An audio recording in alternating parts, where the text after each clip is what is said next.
начинают бить его палками.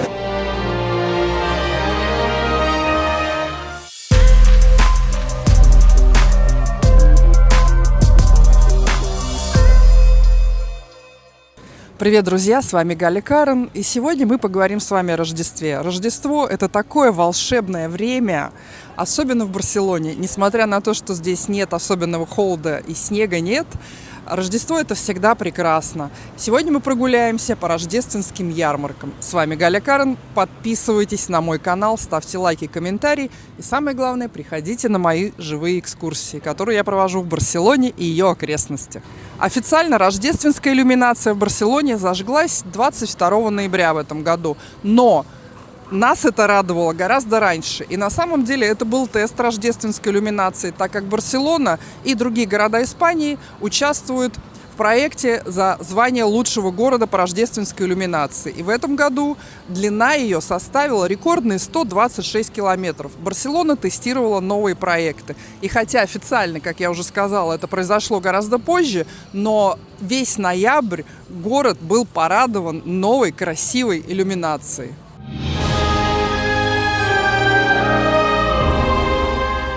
И первое место, которое я рекомендую вам посетить, это ярмарка у Старого порта в районе Барселонета. Она открывается 28 ноября, открывается частями, начинается около музея истории Каталонии и закончится в районе Колумба. Мы еще ждем рождественскую елку, ждем каток, но уже сейчас можно попробовать разные вкусняшки, потому что эта ярмарка также с гастрономическим уклоном. Здесь есть аттракционное колесо, обозрение, очень часто выступают уличные музыканты. Ну и, конечно, прекрасная атмосфера. Люди, бегающие марафон, рядом Барселонета со своими ресторанчиками, где можно пообедать на любой кошелек. Это может быть шикарные рестораны с морепродуктами, а могут быть очень аутентичные вермутерии.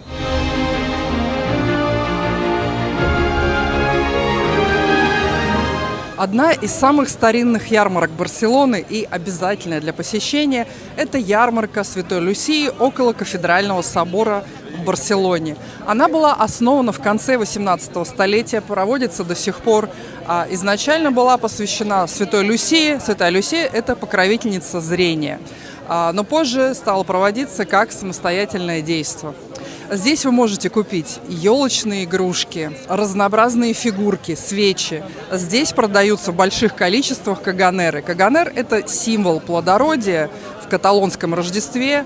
Изначально это фигурка какающего мужчины в каталонской одежде в национальной. А позже стали делать фигурки с различными известными людьми, политиками, спортсменами. Ну, достаточно смешно. Также здесь можно купить Тио Надаль.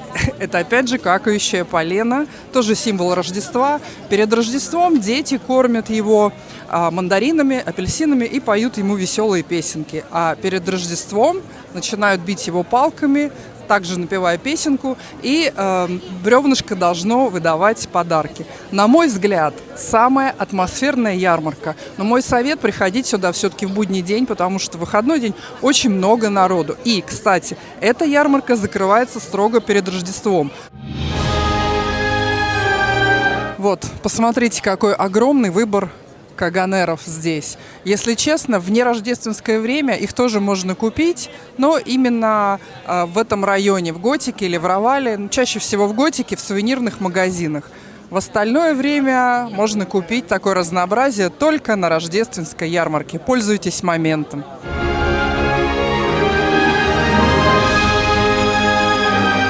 Еще одна атмосферная, но более камерная ярмарка, чем в готическом квартале, но от этого не менее милая и уютная, находится напротив Саграда Фамилии. Здесь можно купить новогодние елки. Здесь их достаточно большой выбор, но здесь также можно купить все. Елочные игрушки, различные украшения, также каганеров, Тио Надаль и так далее. Разные украшения, связанные с Рождеством, и вкусняшки. То есть она маленькая, уютненькая и очень миленькая. И самое главное, здесь открывается прекрасный вид на Саграда Фамилию. Но еще более интересным этот вид становится в вечернее время, когда Саграда Фамилия освящена.